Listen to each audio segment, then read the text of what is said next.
Hey you guys, Ashura here, and today I'd like to talk about my thoughts on chapter 849.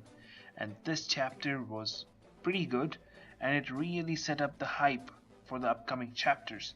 It established Baron Tamigo versus Pedro, the Soul King versus the Queen of Souls, and it also gave full access to Chopper and Carrot in the Mirror World. And it also gave us a completely new ending which I don't know what to say about. So let me begin the review.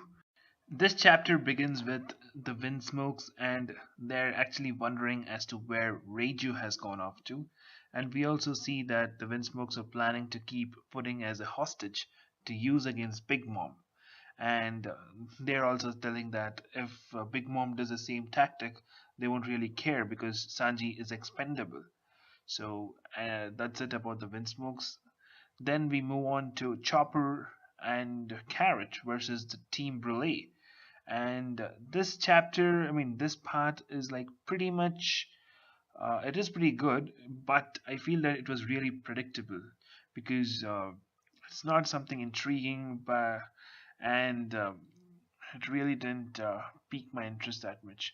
And the main reason is because Brule was not really that powerful. I expected a lot more from Randolph the Rabbit. None of that happened, and none of that really mattered anymore because Randolph, Brule, and that Killer Croc, or sorry, Noble Croc, and the Diesel guy were defeated pretty easily. And how? By just pouring hot water on them and zapping them. So pretty much this fight wasn't really that exciting. Yes, the ribbit and part really really you could actually predicted that this entire sequence happening from the previous chapter.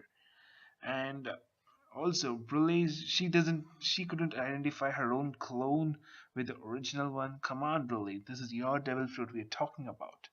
So that really didn't make that really didn't interest me at all. I mean, Brule, Brule's devil fruit was really overpowered, and she doesn't know how to use it. So that makes her extremely weak.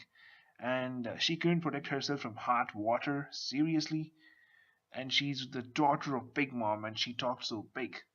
So seriously, not really a strong character is Brule. And one thing I like to I noticed here is the mirror world then collapse because if generally if anything happens to any devil fruit user, all their devil fruit abilities just collapse. So mirror world isn't something Brule has created. It is something that actually exists in the One Piece world, and Brule has just got free access to it because she has eaten the mirror fruit. So this is pretty interesting. Maybe with this, Chopper can actually use some form of way to find complete access to it, or I don't know. So that's pretty much it about Chopper versus Carrot. I mean, sorry, Chopper and Carrot versus Team Brule. A really boring fight, in my opinion. And then we move on to Sanji, where he's cooking for Pudding, and he obviously doesn't know that Pudding is planning to run away from the wedding. So from there, we actually move on to Brook, where he very easily takes out all of his enemies, and from and he is actually takes the keys from one of those guards and is about to copy or make fresh prints of the poneglyphs, and all of a sudden, Big Mom just barges in, breaks through the door, and says, "Who the hell are you? And why are and how dare you steal my I think my I mean, she didn't say Tamebako box, but she believes that Brooke was stealing the Tamebako box. But she doesn't know that Brooke was actually stealing the poneglyphs, which is quite important to her. And then we also see that she has actually fallen in love with Brooke. And when I say fallen in love, I don't mean that love. She just wants to, I mean, she just wants to capture Brooke and add him to her collection. So that is pretty much it from this. But this is going to be an extremely interesting battle. I mean, you have the Soul King on one side and the Queen of Souls on the other side.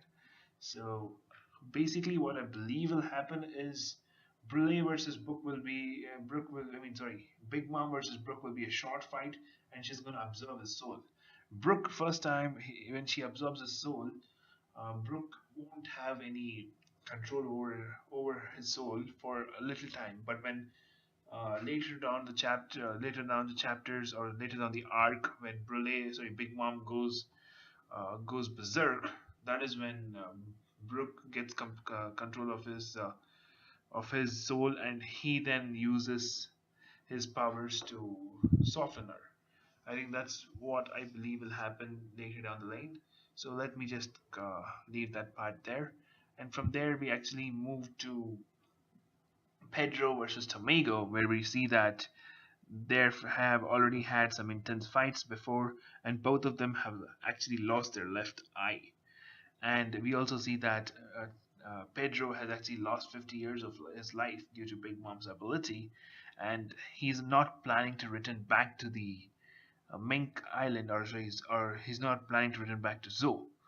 So it sets up a great fight between them, making this an extremely good hype chapter. And at the end, we come to Reiju. She is bleeding. What the hell happened to her? Who could have actually done this? Well, the only thing a person I can actually think of is Capone Gang Beach, but I'm not sure whether he's strong enough to do that. And since considering he has a bounty of 300 million, he could have been able to do that. So it's not really surprising if Capone Gang Beach does that, because there are many theories that Capone will actually betray Big Mom and Vinsmokes and will be the root cause for the war, and this could be his way.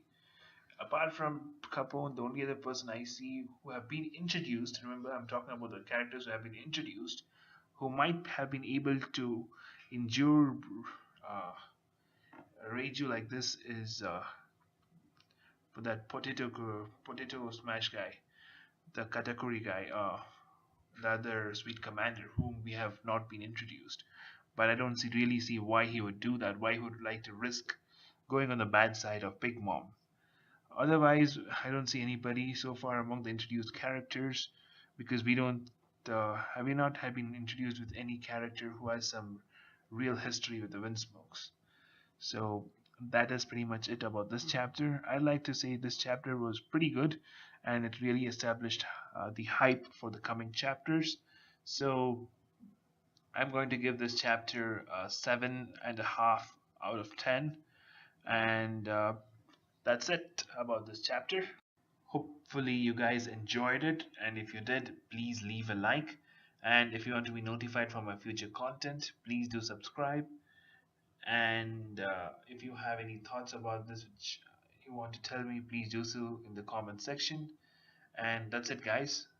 Have a nice day. Bye bye.